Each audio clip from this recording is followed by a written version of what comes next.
Welcome back to Late Night with the Astrocast. I am your host, Rue. Tonight is Wednesday, November 19th, 2025. It's new moon, right on the money. 0% phase today. So let's get those telescopes out. Point them towards the stars. The nebula are calling. Tonight I'd like to take you through some listener mail. We can read through a few of these and talk about responses and maybe give a few opinions of our own. So let's dive right in. Listener Andy writes in, "Hey Rue, just wanted to say hi and well done on your fabulous podcast. I'm a relatively new listener. I'm up to episode 30 right now. Sadly, I've been listening to your pod more than gathering data just lately, as we here in the UK don't have many clear nights for what feels like months now. Anyways, keep up the great work. Regards, Andy G."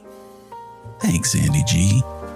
I know you guys have it terrible in the UK. Constantly cloudy, muggy weather, people walking around shouting at you with funny accents, strange cheeses everywhere, and for some reason people call soccer football. I understand, but it will get better. Hang in there, Andy, and keep up the imaging. Listener Jim wrote, "Hey Rue, I am also very concerned about the plan that you outlined being pursued by Reflect Orbital. It strikes me that some type of regulation is in order, just like any local nuisance order that might be used if a neighbor is playing too loud of music too late, or a very bright light that shines into your yard. The challenge is that it is not clear who might exercise jurisdiction over that plan, or what kind of permitting process could effectively mitigate all potential excesses that could flow from 4,000 of these mirrors being accessed from various commercial purposes their website mentions. If I lived in one of the large areas illuminated by their mirrors, it would seem that my state or federal legislators might be called upon to act to support my rights. I listened to it recently on the Actual Astronomy podcast, where Chris Beckett in Canada is trying to figure out how to control an unusually bright light that is impacting his observatory, and Reflect Orbital clearly multiplies his concern several magnitudes. On another note, I did capture Comet C 2025 Swan R2 last night. We linked to the photo, and it's excellent. I tried to get Lemon on October 20th, a complete bust since it was too low on the horizon, and I have tried 3 times so far in the last week to get Swan, and this is the best so far. I'm also gathering data on the Garlic Nebula with my 805mm AT115 EDT. And hope to have at least another 5 to 5.5 hours collected so far. Let me know if you get some insights about regulating Reflect Orbital. And thanks again for your podcast, Jim C." Thanks for writing in, Jim. I absolutely hate what Reflect Orbital is doing. I think it is downright moronic and should be criminal. Other listeners seem to think so as well. If anyone has any suggestions for how we might go about actually regulating them, please email those suggestions to rue@theastrocast.com. Listener Craig writes in with the subject, "Howdy from Richmond. Recently discovered your podcast, and I must say, I am enjoying working my way through it. My name is Craig, and I live in Richmond, Virginia. I got into, seriously, astronomy and astrophotography last May with the purchase of a dwarf telescope. I upgraded 2 weeks after that. I'm now a member of RAS and almost made it to the SRSP a couple months ago. Did you get there? Craig. Craig, of course, is referring to the Staunton River Star Party, an annual star party held by the Chapel Hill Astronomical Society. It's a beautiful star party, and I unfortunately have not made it quite yet, but I hope to soon. Me and Craig continued to email back and forth for quite a bit. Haven't heard from him lately, but hopefully he'll join the Discord soon. And that goes double for all of you who hear your names called. I better see you there soon. David writes into the Patreon, I am so glad to be a part of this. Came across your post on Reddit while searching for an astronomy podcast. My interest in astronomy was recently rekindled with the solar eclipse. I used to run a Vixen reflector back in the 90s. Then, well, life happened. Catching up with the times, it is amazing how much has happened over the last 30 years, especially in astrophotography.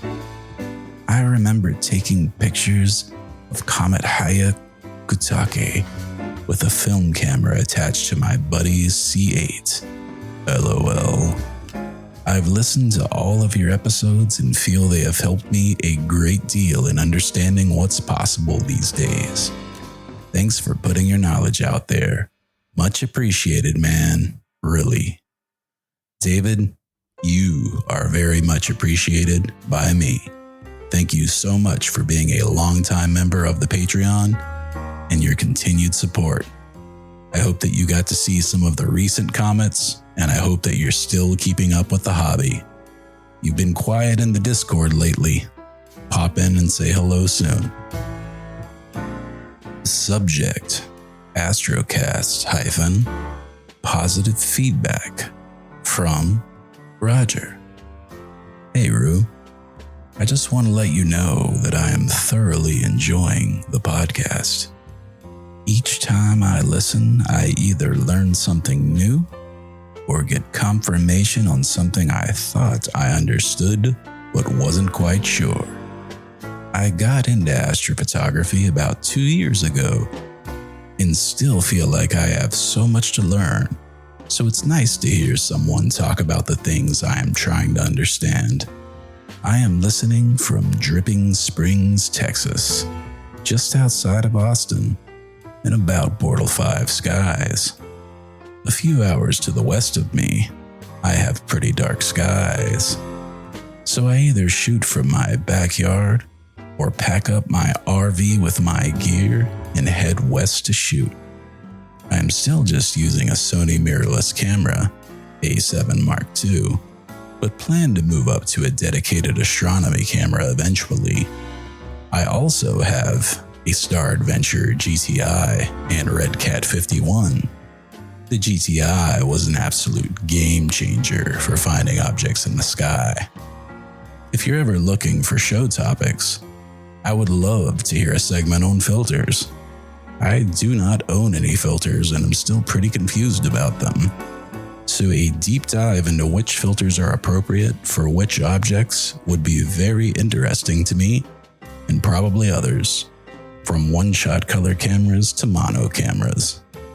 Also, you teased a show topic about printing your images. Can't wait to hear about that.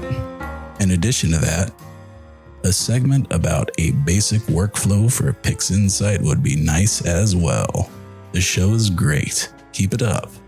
Take care. Roger. Roger, thank you so much for all of the kind words. I hope that you're still keeping up with your astrophotography. I believe we did do a couple of episodes called the PixInsight episodes. If I remember correctly, they're back in the 30s. That said, I would highly encourage you to go on YouTube and look up a few basic workflows. My personal favorite come from Luco Matico. His PixInsight tutorials are top-notch and easy to follow along to. You can use your own data or download his.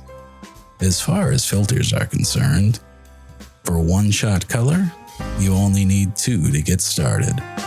A light pollution filter, such as an Optolong L Pro, or better yet, a Spectral Pro from Leviathan Optics. After you've conquered that arena, you can move on to dual narrowband. These can be found in the way of the L Extreme from Optolong. Other companies sell dual narrowband as well, but I find Optolong balances good quality with a reasonable price. Best of luck. Craig writes in once again. Yep, just listened. Great episode, and big thanks for mentioning the Richmond Astronomical Society. As soon as I heard, I texted 2 buds, one who is the president. Tomorrow night is our monthly meeting, and hopefully Jim will mention it. I imagine you'll get a few more listeners from that. Here's hoping. I didn't get any personal pics of the aurora. I had to work Saturday and Sunday and was in bed by 10. We had a few, including Jim, who got some great shots. Thursday, on our Facebook page, a board member named Jeff imaged the sun and very, very clearly showed a massive sunspot that produced the solar storm. I remember Thursday looking up and debating if I should put the dwarf out, but said no. I regret that now. The sunspot was huge. Last night, I finally got some clear sky when I didn't have to work the next day to get the SCT rig tuned in. Like you said, longer focal lengths make you up your game. I was able to plate solve and get polar aligned through Nina. Using an off-axis guider, I really have to get the rig focused and collimated to get the off-axis guider guiding work. Do you ever stop and hear us saying these things and think to yourself, man, if someone outside of the astronomy circle heard this, they'd think we were nuts? Anyway, back to the email.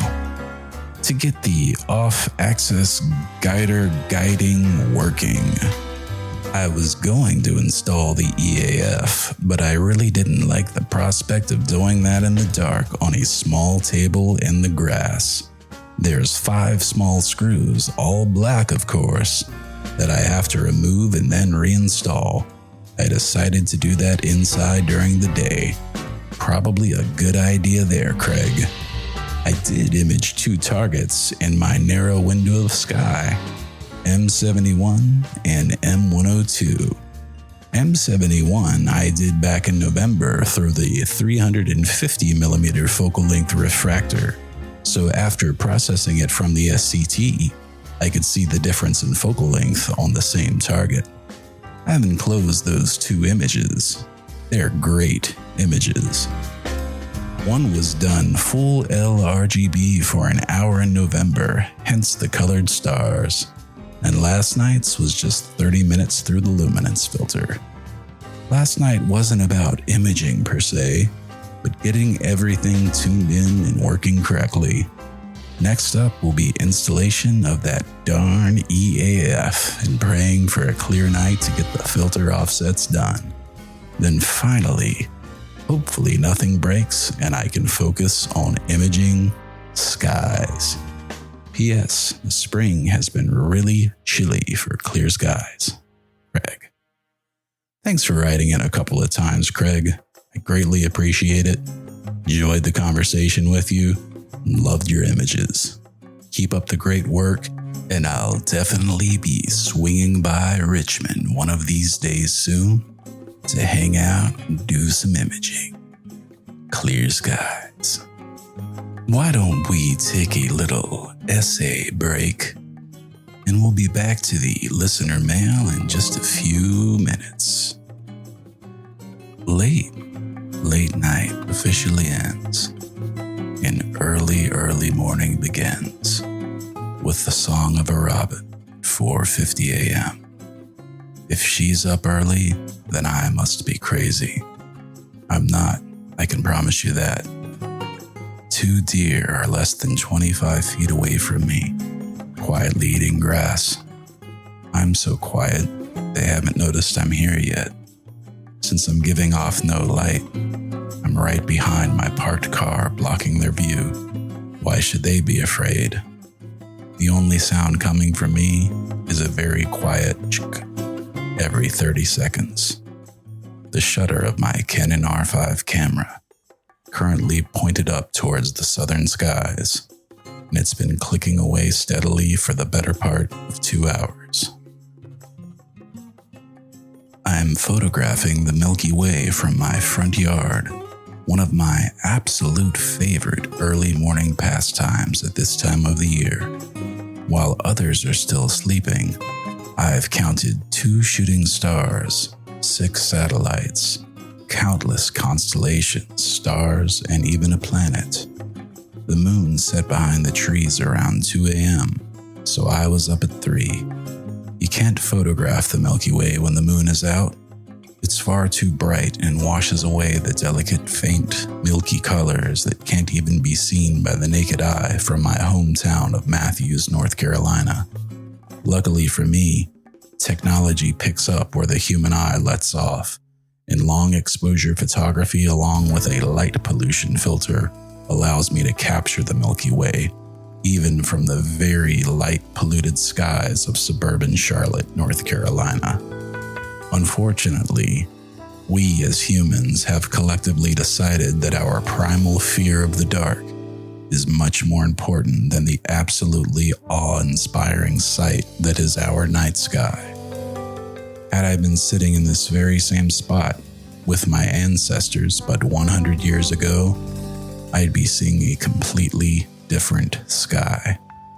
Gone would be the washed out, gray-tinged, artificially saturated in circadian rhythm destroying lights that blanket our skies. Instead, a sea of diamonds thrown on velvet appears, looking directly overhead to the zenith or highest part of the night sky, giving you an absolutely jaw-dropping view of what can only be described by those who have witnessed it. A never-ending sea of stars lines up like soldiers in formation in the Roman army, one row after another, endlessly fading into the ethereal absence of all that is space.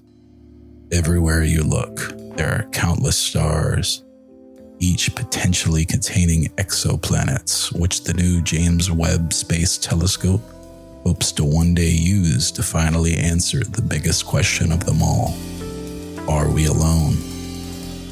The Milky Way, conversely, grabs the eye at once, shifting one's focus to the beautiful view that we see low on the southern horizon.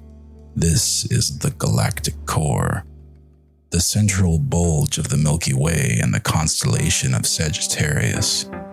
Shifting our gaze upward, we notice a beautiful split in the galaxy, where the nebulosity seems to come to a proverbial fork in the road.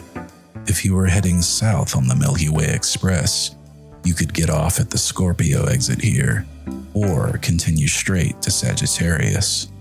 Going back the other way finds us heading in the direction of many of our night sky's most amazing nebula, including the Eagle Nebula, as made famous by the Hubble telescope's brilliant Pillars of Creation image in 1995. Many birds fly in this part of the night sky. Constellations with names like Aquila and Cygnus the Swan spread their starry wings overhead. From dark skies, the Milky Way shows marbling to the naked eye, intricate details that are so faint they can only be observed from the darkest of dark skies. They are well worth the trip. Every person should experience this majesty with their naked eyes at least one time in their lives. It isn't an incredibly difficult thing to do, though you must get the timing right. Luckily, summer is the perfect part of the year to start planning your own Milky Way viewing trip. If you want to photograph the Milky Way while you're there, I've done an excellent episode of the Astrocast podcast that covers this very topic. Don't worry too much about what kind of camera you have.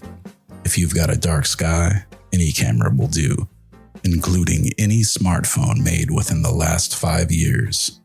You can also use a tool like the website lightpollutionmap.info to find the darkest area near you.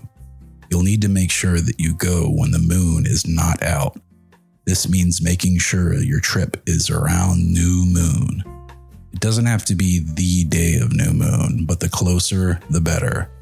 The moon tends to set very early when it's waxing and new, and you can use an app on your phone like Sky Safari, available on both iOS and Android for free, to see exactly where the moon will be in its cycle and plan accordingly.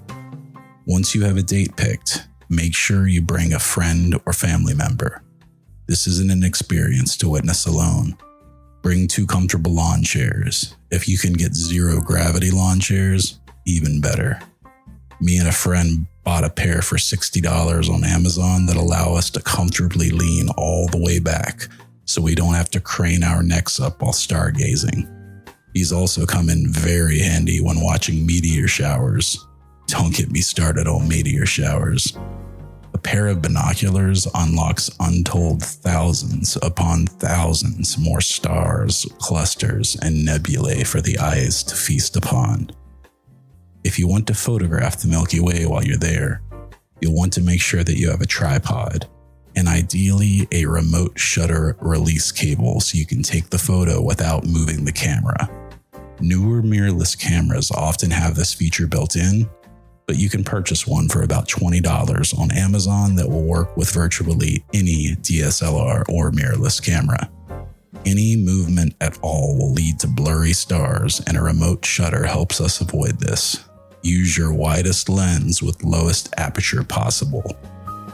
If you're using a smartphone, make sure you have a way to point it up at the sky other than your hands. Amazon sells some excellent smartphone tripod adapters for just $10 to $20. You can use night mode on your iPhone or Android to take long-form exposures, anywhere from 3 to 30 seconds. Take the longest exposure that you can without having the stars trail. If you notice they are trailing, that is, showing streaks instead of being pinpoint lights, just reduce your shutter time and try again. Finally, if nothing else, go outside. Nature is just sitting there waiting for you to see her. There's an entire beautiful world out there waiting to be explored. You only have but one life that you are guaranteed, and many of us will have that life cut tragically short. With all of the pain and suffering in the world, the war in Ukraine, seemingly unstable and uncertain futures for democracy, the night sky is as perennial as the sunrise. Take advantage of these moments while you're able to. Fight light pollution. This can be as easy as talking to your friends, family, and neighbors about it. If you drive by my house at night, you'll notice that we have the darkest area on the street. That's not by accident. I love my neighbors for being awesome and understanding how important it is to have a dark sky. If you can't live without outdoor lights at night, please consider using motion sensors and warm yellow lights. The outrageously harsh and bright blue LEDs are terrible for wildlife, birds, and humans. Pretty much everything that breathes. They destroy our night skies and our natural circadian rhythms. Blue LEDs should never have been made for mass consumer use, in my opinion. And I hope one day light pollution is taken as seriously as other kinds of pollution.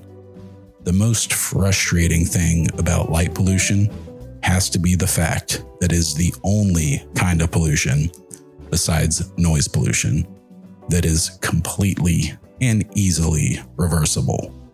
If we could all just put our minds together collectively as a society and decide to do it. If we continue at our current rate of adding light pollution, in just 20 years, the Milky Way may be something that is reserved for only the richest of the rich who can afford to travel long distances.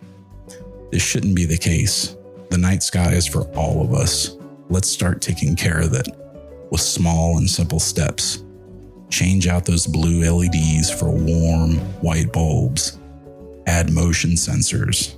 Make sure your lights at both home and business are aimed and shielded correctly, so light isn't just pointing directly into the night sky where it's of no use and is just wasteful. Talk to your friends and family about light pollution. By just taking a few minutes to do these simple things, collectively we can make a huge difference.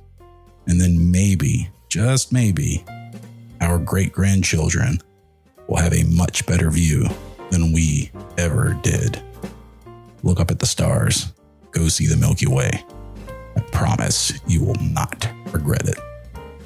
Welcome back to the Astrocast After Dark. Getting back to some listener email. Greg writes in, "Hey, Rue. I recently found your podcast and I'm really enjoying it. Thanks for filling a void. Because it seems other astrophotography podcasts have vanished recently. It's also great to hear from someone local. Keep up the good work. Greg from Rock Hill, South Carolina." Thanks for writing in, Greg, and I will keep up the great work, as long as you promise to keep on listening. Craig writes, "Me again.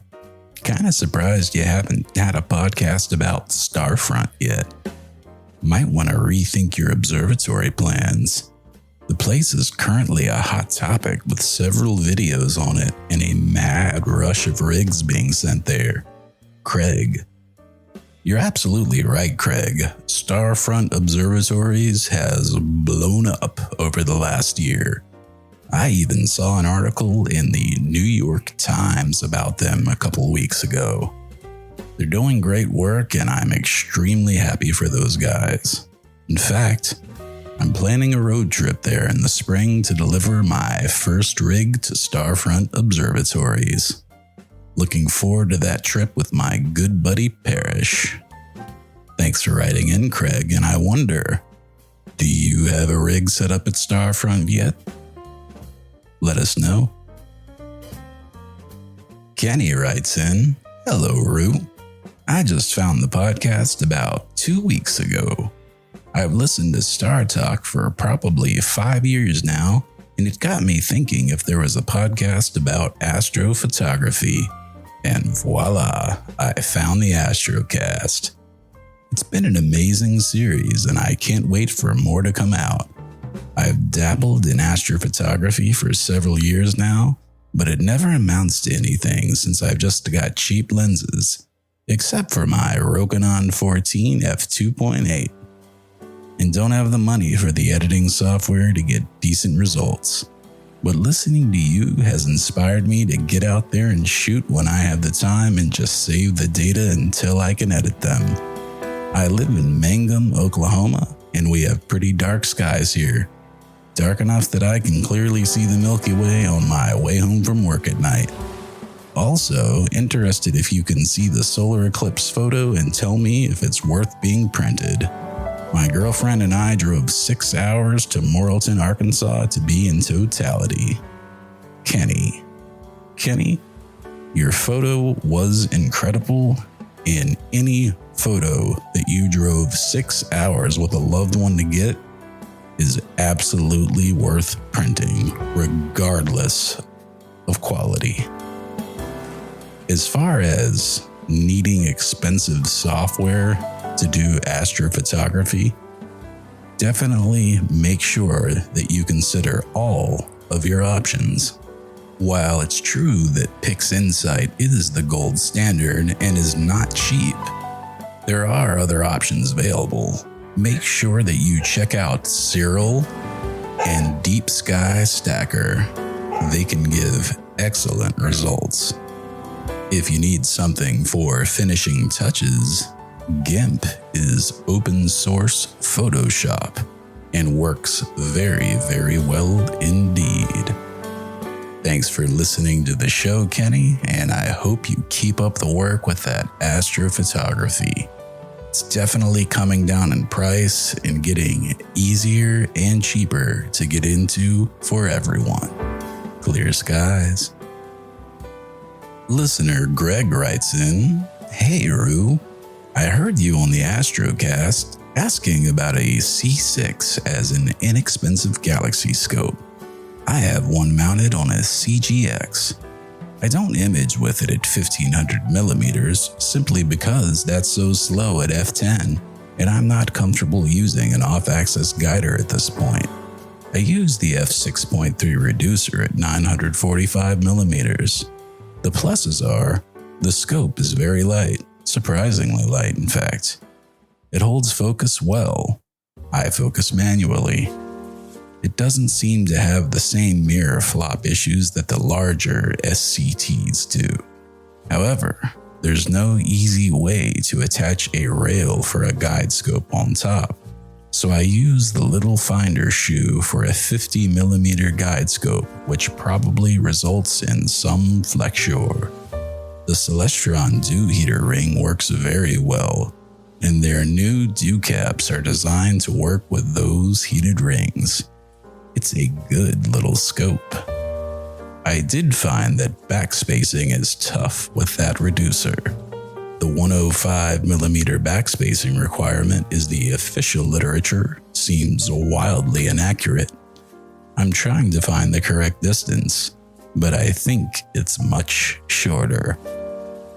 I haven't imaged really small galaxies at 945mm. They're still too small. However, I have imaged M101 and M106, which are framed quite well using a 533 MC Pro. I am also considering the Carbon Star 150 to replace an Orion 6-inch imaging newt I have that suffers from many of these issues plaguing cheap newts. Best of luck to you on your search, Greg." Thank you so much for writing in, Greg. Luckily for me, I am now the proud owner of a C8 and am indeed running into many of the issues that you listed in your email. That said, I am making progress every day and continue to improve on my off-axis guiding and plan to have a collimation party any day now in the Discord. Feel free to join the Discord at patreon.com/the Astrocast if you would also like to attend a collimation party. Hope to see you there. Steve writes in via Patreon, "Glad to help and support the channel. I really enjoy your podcast and appreciate the hard work you put into it. I'll jump into the Discord at some point. I'm from the UK, so something like 5 hours ahead of you, but very happy to be a part of this community." Thank you, Steve, for the very kind words. We have many members from the UK in the Discord. In fact, it is active at all hours of the day and night. So if anyone has ever considered joining but has refrained because they're in a different part of the world, please be assured there are others that are in your time zone, and we'll get back to you regardless because most of us are up until 3 a.m. Alex writes in, "Hey Rue, really enjoying your podcast. I also really like your idea of a Rokinon build that includes both a rotator and a filter drawer. I'm currently using a ZWO Nikon adapter / filter drawer with the Nikon version of the Rokinon 135 lens. and have a small tilt issue similar to what you described.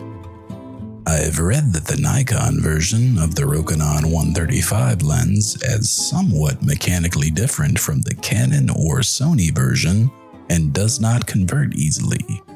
So I just purchased a separate Canon version of the lens in order to do a new build, something similar to yours. I understand how you arrived at the 45mm back focus, but I can't visualize how the pieces actually connect. Several parts are listed off here. To arrive at a 45mm back focus, you will need to remove the 11mm ZWO ... And we get into some very, very specific parts listings. Basically, Alex and me went back and forth on how to get a spacer installed properly with a filter drawer and a rotator on the Rokinon 135. Alex is actually a good friend now and longtime member of the Patreon and Discord. Alex, did you ever solve that mystery? I honestly can't remember. I was looking at my Rokinon lens the other day and thinking it's a bit neglected and I need to set it back up. Maybe I'll buy another EAF and get another build going soon. For now though, I'll stick with the SQA55. Hope you're doing great, Alex. Thanks so much for being awesome. Clear skies to you. This listener writes in, "Hi, Rue. I got interested in astronomy and astrophotography in the last year and am looking to up my game from a phone camera. I am one of the ones you mentioned in your first episode that rushes out and buys the wrong telescope. So now that I know a little, and I mean a little, better, I would like to find some reasonably priced equipment that will grow with me as I learn more and more. I liked how you made recommendations in the episode and explained the why behind it, so it makes it easier to look at the plethora of options out there and know what to look for without possibly breaking the bank. I know the podcast was less than a year ago, but do you still stand behind these recommendations, or has the technology changed to where you might have different opinions now? I apologize if you mentioned this in subsequent episodes. I just found your podcast today and have only had the chance to listen to the first one. But with Black Friday right around the corner, I'd like to see if I can take advantage of some sales this week. Thanks so much for your help, Kelly." Kelly, I know that you're listening, and this week marks 1 year since you sent me that email. Kelly is now processing her own images in PixInsight and proudly owns a Star Adventure GTI and a Red Cat telescope, along with an ASI 585 MC Pro. She is doing phenomenal work 1 year in. Congratulations and keep it up, Kelly. Clear skies to you. Listener Kyle writes in, "Hey there, my name is Kyle. Just wanted to let you know that I recently discovered your podcasts and love it. Been powering through all the episodes both at work and at home. I myself just started my astrophotography journey and really appreciate all the knowledge you share in each episode. It's been very helpful and entertaining too. Anyways, just wanted to tell you that. Have a wonderful week and clear skies." Why, thank you, Kyle. Clear skies to you as well. I hope your astrophotography journey continues, and I hope that you're still listening. Clear skies. Listener Nikati writes in, "Hey, Rue, I will suggest the name Astrocast for your observatory, reminding me of your podcast channel. I hope you will find the best one that suits you. Regards, Nikati." Thank you so much for writing in and suggesting a name. We did decide on Dark Towers Observatories in honor of my favorite author, Mr. Stephen King. But I think Astro Castle would be a close second place. Thanks for always following on Facebook and leaving a comment, Nakati. I very much appreciate it and hope to see you in the Discord one day. Clear skies to you, my friend. Anonymous writes in, "Hello, my name is Anonymous. You don't know me, but a while back on Reddit, I saw a post of yours about the Astrocast. I commented something along the lines of, 'Hey man, I'm confused about the jargon here, and your podcast seems like it could be super helpful.' Since then, the Astrocast has been a staple of my life. We share a lot in common. We're both astro lovers, birders, photography enthusiasts, and it seems we've both had similar tribulations. I took a gaze at your profile and saw your post in the canon form, where you opened up about your prior addictions. I'm there too, man. In particular, these last few years have been a rough road to recovery. One of the reasons your podcast became such a staple in my life is because I am commuting back and forth for over a year, and the Astrocast has become one of my favorite things to listen to. I am a musician, and since COVID, it's been a rough time. Classes that I used to accompany cut live accompanists in favor of recordings. Orchestras cut back on hiring extras and subs, and I stopped programming larger pieces like symphonies. Ultimately, despite having a teaching studio of more than 40 students, I had to move home to save, to pay off debt, and to clean up my life, because truthfully, amidst all the chaos, I sunk back into addiction. I'm writing you from San Pedro de Atacama. I've been here for a week and rented a van and have been touring and doing a bit of camping with my gear. I brought my whole rig here in a Pelican case, and it's been the most meaningful trip of my life. I successfully tracked and captured the Eta Carina and Omega Centauri. Tomorrow I'm climbing Cerro Tuco volcano on my birthday, and I've been touring around all of the beautiful sites like the Valle de Luna and Geysers del Tapetio. Forgive me if I botched that. I just wanted to thank you for helping me stay connected to my fellow humans, for reminding me there are other folks out there like me, and ultimately for helping give purpose to my life when I was at my lowest. I have attached 2 photos from my Atacama trip. Photos that wouldn't have happened without you and the many other kind folks who have helped me along the way. I'm happy to share it. I just bought a beautiful 1-bedroom, and life seems to be settling right back into happiness. If you need tips for your eventual Atacama trip, I'm your guy. I plan on joining the Patreon when I get back and settled. It's the least I can do. Sincerely, thank you for what you're doing. It's given me hope for myself and ultimately for the world. Thank you so much, Rue. Clear skies. Clear skies to you too, my friend. And I would like to say to anyone out there who might also be fighting with addiction that you can get help and that you can be happy again. I myself struggled with it through all of my early adult life. And luckily, over the last 10 years, I have been able to very much get myself back together and have now bought a house, have a successful career, I'm happily married, and just couldn't be more thankful for the family and friends that I have. So help is out there if you're willing to take it.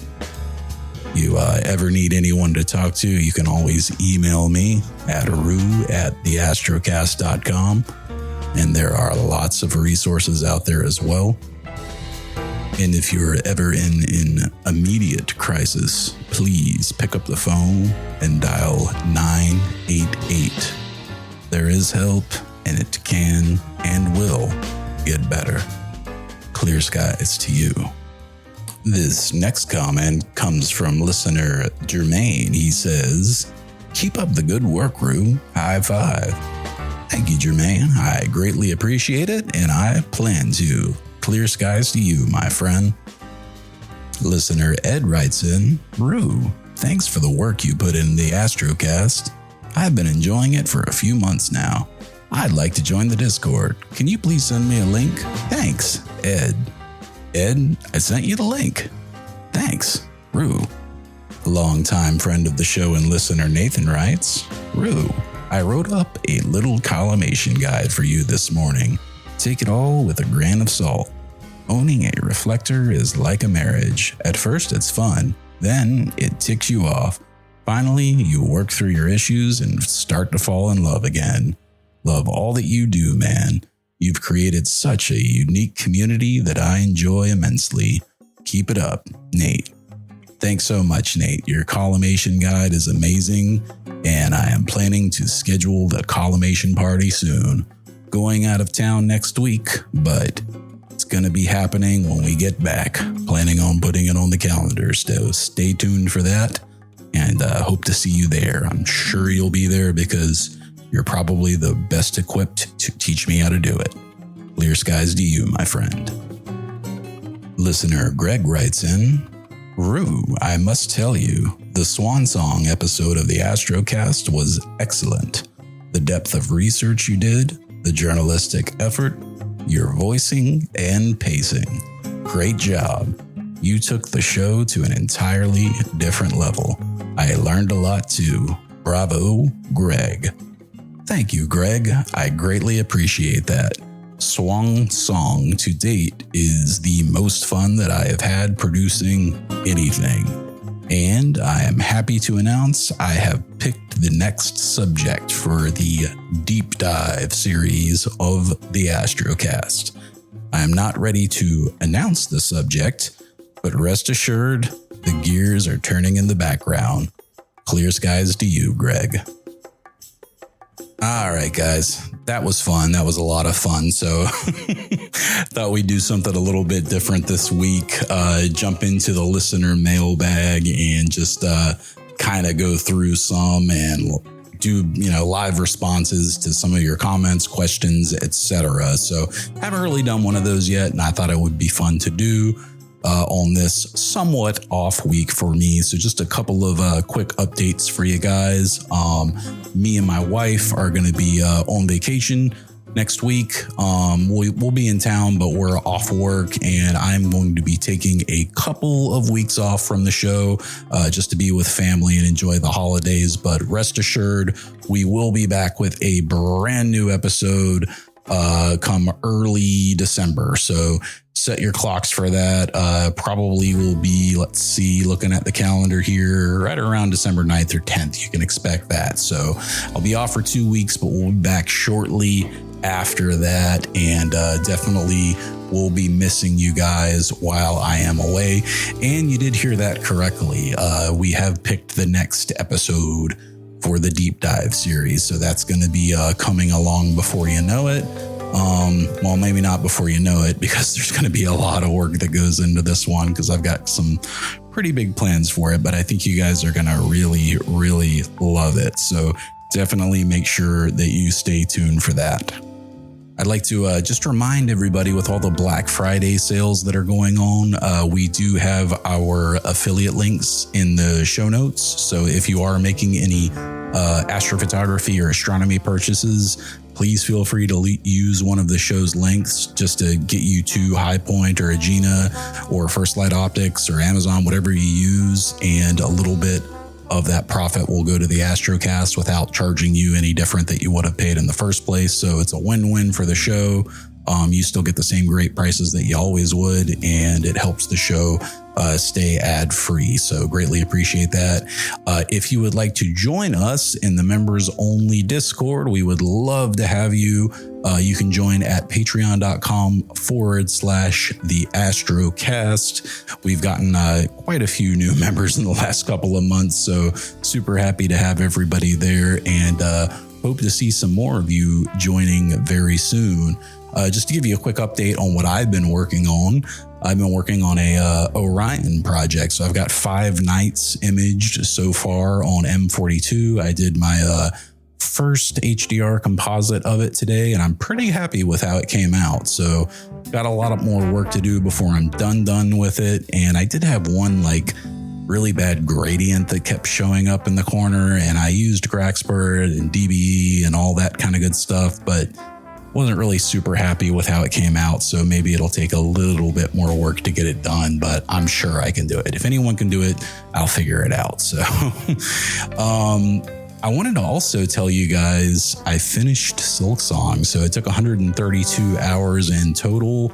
Man, that was a really good game. So I know I recommended it probably a couple of times on the show. If you played Hollow Knight and you haven't played Silksong yet, you're doing yourself a disservice. Go get it immediately. It's very, very, very good. It's very difficult, but it's very good. Actually started playing Hollow Knight again because I realized I never actually finished it. So go figure. As much as I love Silksong, I never finished Hollow Knight. So I'm doing that as well. Let's see, it's new moon. There's been clear skies for several nights, but now it's cloudy again. So hopefully we'll get some clear skies soon. I am going to be in Chicago this weekend. We are going up to see Mr. Billy Corgan. He's going to be playing live at the Lyric Opera House. He's going to be doing Melancholy and the Infinite Sadness live with a full symphony and orchestra. So I think it's going to be a really incredible experience. He says it's going to be like a original version of the songs, and he's probably my favorite artist, so I can't wait to see how it is. I hope I have time to stop by his coffee shop. I think it's Madame Zuzu's, if I remember correctly. So I'll definitely be stopping by there, and got some friends in Chicago that I'll definitely try to get up with and say hello to as well while I am there. So those are a few updates for what's been happening in my life. I hope you guys are doing great. That's about it for this week, guys. So hang in there. We'll be back in a couple of weeks with another new episode, and I hope you're all doing great. Just get out there, get those scopes out. It's a great time of the year. You got Orion out. The Rosette's starting to come up a little bit later. The Pleiades is in prime position if you want to start imaging that. So all kinds of beautiful, beautiful targets out there. Lots of awesome hydrogen alpha targets.